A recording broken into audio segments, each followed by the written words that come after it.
A head coach decision nobody saw coming just blew up in the organization's face.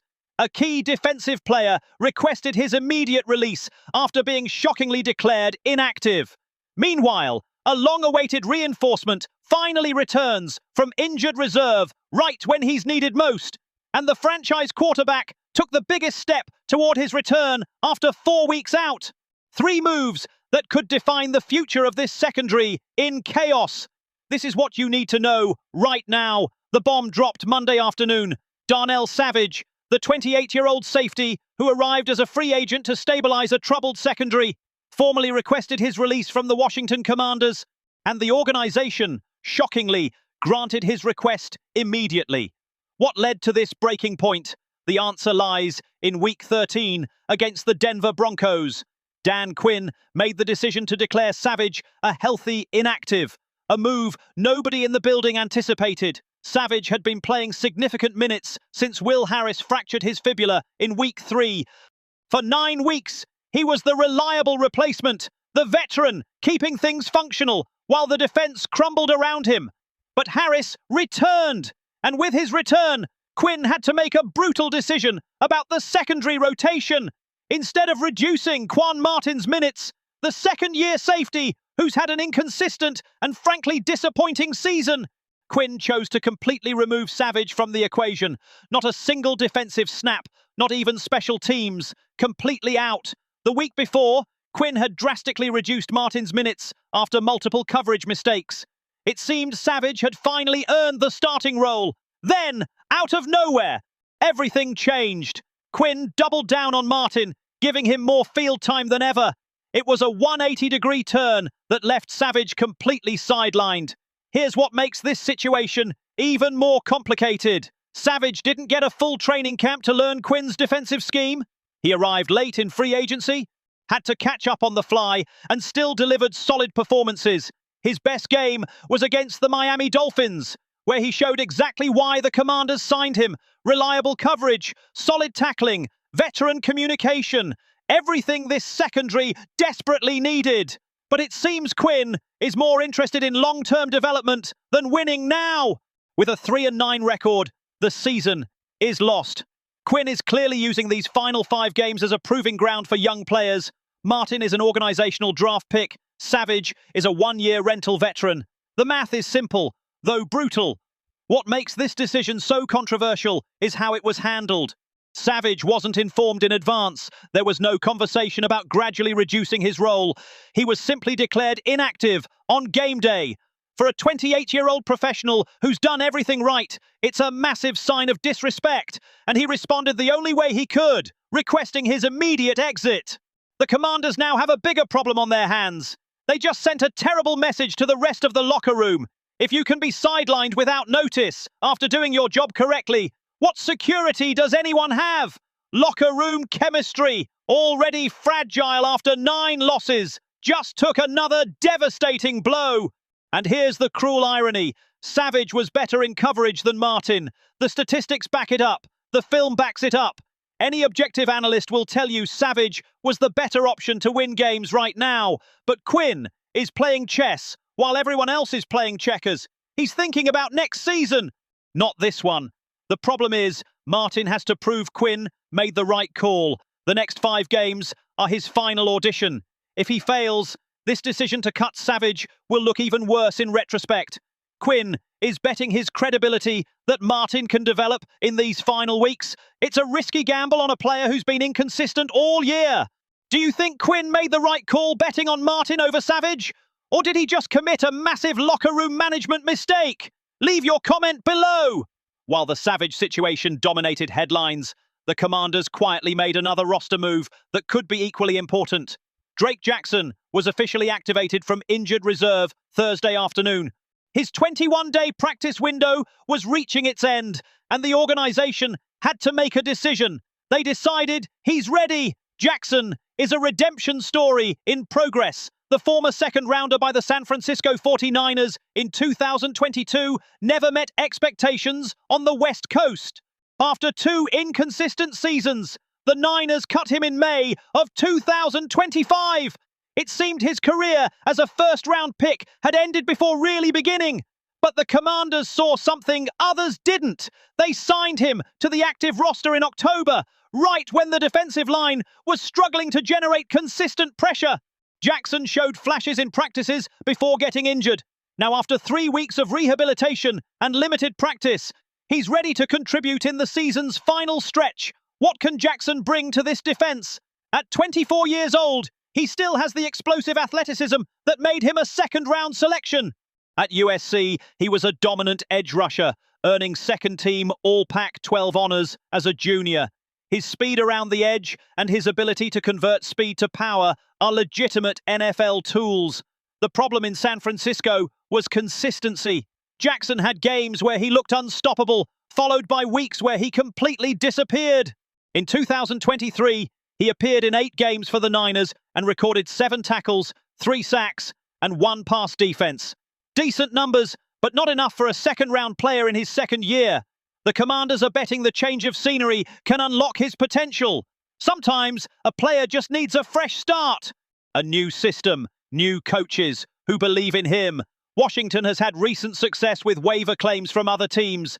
Jackson could be the next success story. The timing of his return couldn't be better. The defensive line has struggled to generate quarterback pressure in recent weeks. The Commanders rank 26th in the league in sacks with only 22 in 12 games. That's unacceptable for any defense aspiring to be competitive. Jackson won't solve that problem alone, but he can be part of the solution. What makes this move intriguing is how it fits into long-term plans. If Jackson can show something in these final 5 games, he could earn himself a contract for next season. He's still on his 4-year rookie contract worth $5,892,392 that he signed with San Francisco. He's cheap, young, and has legitimate NFL tools. Exactly the type of player Adam Peters loves to claim. The pressure is on Jackson now. He has 5 games to prove he deserves to be in 2026 plans. 5 games to show San Francisco made a mistake cutting him. 5 games to justify why Washington believed in him when nobody else did. Quinn will probably use him in rotation at first, mixing him with the other edge rushers to see how he responds to real game action after injury. If he shows well in the early weeks, his minutes will increase. If he struggles, he'll be buried in the depth chart again. It's that simple in December when you're 3-9. But here's the opportunity. The Commanders play the Vikings, Giants, Eagles twice, and Cowboys in the next 5 weeks. 3 of those teams have vulnerable offensive lines. Jackson could feast against second-string tackles and backups. If he can rack up 2 or 3 sacks in this stretch, suddenly he becomes an intriguing piece for next season. The other factor is how his return affects the overall defensive rotation. With Savage out and Jackson back, Quinn is clearly reshaping the roster for the future. He's prioritizing youth and potential over proven veteran production. It's a risky strategy that will only work if these young players actually develop. Jackson has all the physical tools. The question has always been mental. Can he be consistent week after week? Can he translate athleticism into real production? The next 35 days will answer those questions once and for all. And now, the news the entire fan base has been desperately waiting for. Jaden Daniels was a full participant in Thursday's practice, not limited. Not no contact, full participant. After 4 weeks of uncertainty since that gruesome elbow injury against the Seahawks, the franchise quarterback is finally healthy. The progression has been encouraging. A week ago, Daniels wasn't cleared for contact. Then he was limited Wednesday. Now he's fully cleared to practice without restrictions. The timeline suggests he could be ready to play Sunday against the Vikings. But here's the million-dollar question nobody wants to ask out loud. Should he play? The Commanders are 3-9. They're eliminated from the playoffs. The season is lost. Putting Daniels on the field now is risking another catastrophic injury for literally nothing. Dan Quinn was already crucified for leaving him in that Seattle game when the outcome was already decided. Doing the same now, with 5 meaningless games remaining, would be absolute negligence. But here's the counter-argument. Daniels has only played 6 games this season. 6 games to develop, build chemistry with his receivers, learn Cliff Kingsbury's system. That's not enough for a rookie quarterback who's supposed to be the franchise's future. He needs reps. He needs experience. He needs time on the field. Cliff Kingsbury clearly wants Daniels back. In recent statements, the offensive coordinator emphasized the importance of continued development. He said he wants Daniels to continue learning as a player, continue growing as a player, and hopefully have some of these weapons on the field with him to build more rapport heading into next year.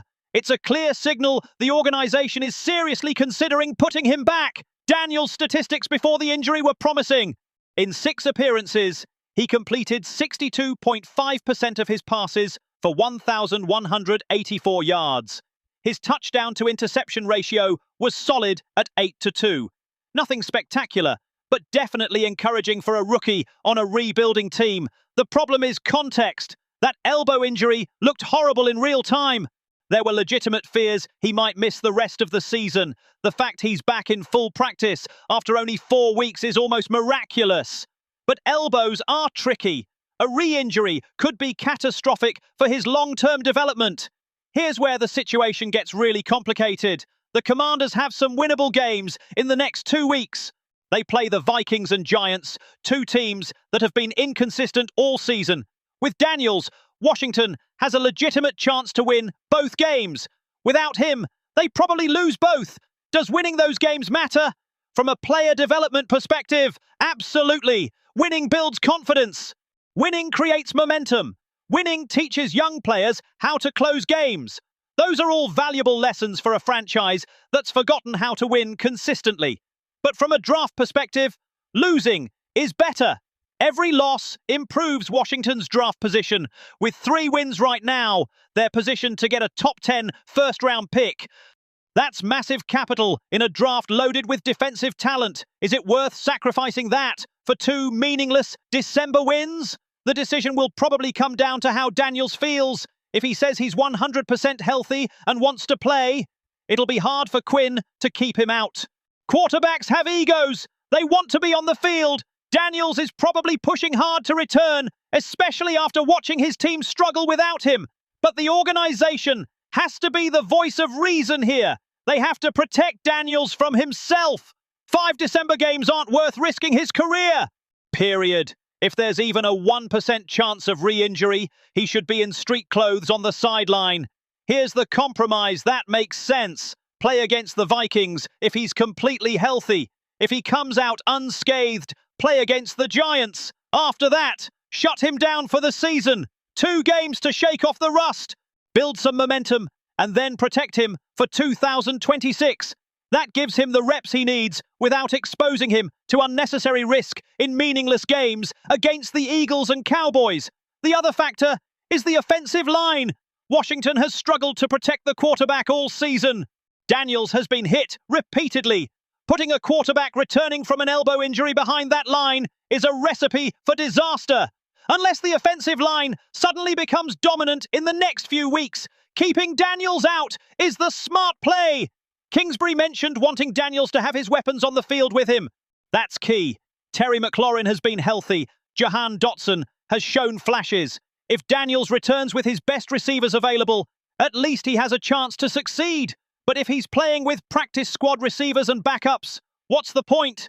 The next few days will be critical. If Daniels practices fully Friday without setbacks, he probably plays Sunday. If there's any hint of pain or limitation, he should be out. It's that simple.